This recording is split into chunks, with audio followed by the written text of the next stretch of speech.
Amis du jour, chalutations.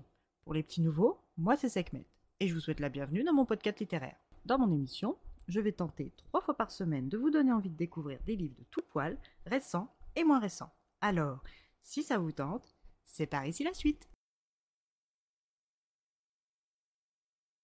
Aujourd'hui, je vais vous présenter Babel de Rebecca F. Kuang, publié aux éditions de Saxus. Dans cette jolie petite briquette de quelques 760 pages, nous allons faire la rencontre du professeur Richard Linton Lovell. Cet homme entre deux âges, aux yeux gris et au nez crochu comme un bec de faucon, est un membre éminent de la société britannique des années 1800.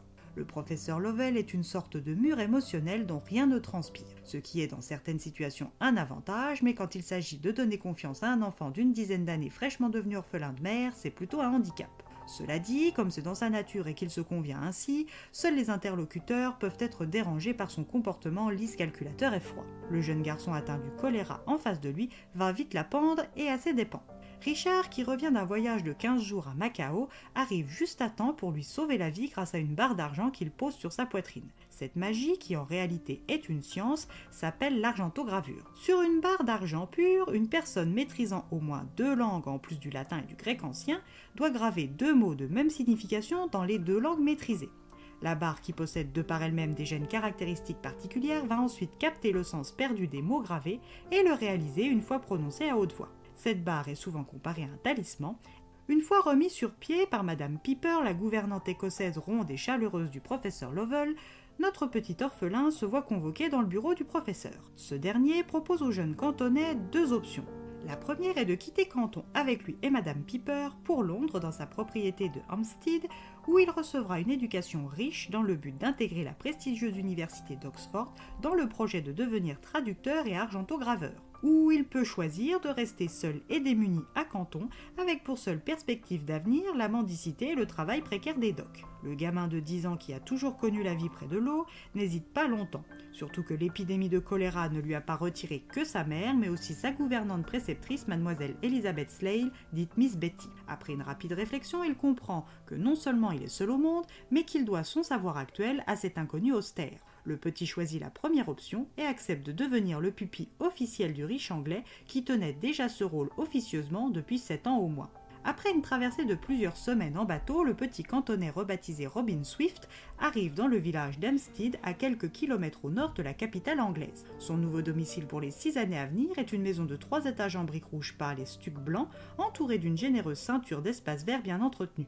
Dès le lendemain, le jeune Robin va devoir commencer intensivement les cours de latin et de grec ancien et continuer de pratiquer et perfectionner son mandarin. Son corpulent professeur de latin est un certain monsieur Felton, ancien d'Oxford, sorti avec une mention très bien, formé à l'Oriel College. Il est heureusement pour le petit Robin patient et plutôt bienveillant envers son nouvel élève, tout le contraire de son professeur de grec ancien, monsieur Chester. La nouvelle routine, latin le matin, grec ancien l'après-midi, et le temps des vacances scolaires 2 fois par semaine d'entretien de son mandarin, va rythmer les 6 prochaines années de Robin Swift, cantonais expatrié en Angleterre. Robin, qui durant ces années s'est appliqué, est devenu un bon élève et est ravi de poursuivre en faisant sa rentrée universitaire à Oxford. Après une journée entière de voyage, soit 10 heures de diligence sans vraie pause, Robin arrive à Oxford devant son nouvel appartement pour les années à venir. Oxford se compose de 22 collèges, chacun assorti de ses complexes résidentiels, blasons, réfectoires, coutumes et traditions. Robin est à l'University College, appelé communément Univ. Les lieux évoquent un sanctuaire gothique à l'esthétique sombre et vénérable, avec des façades de pierre blanche lisse semées de tourelles et de fenêtres uniformes. C'est au 4 Macpeel Lane, un bâtiment vert, que Robin rencontre son voisin de palier et futur meilleur ami, Ramiz Rafi Mirza, dit Rami. Arrivé tout droit de Calcutta il y a 4 ans grâce à la tutelle de Sir Horace Wilson.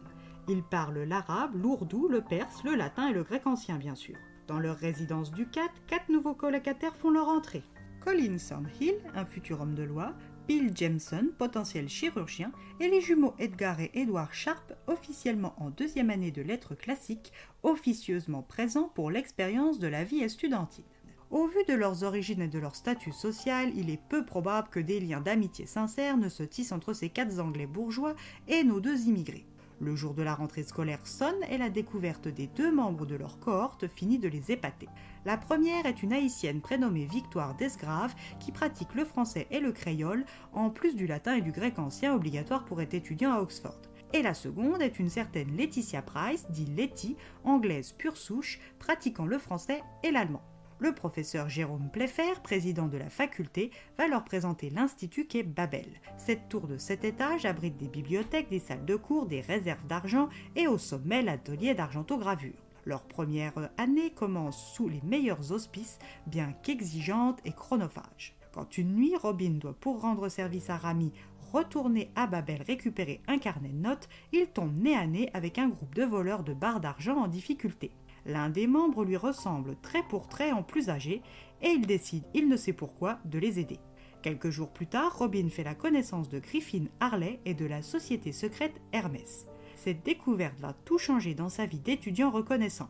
À vous de lire pourquoi.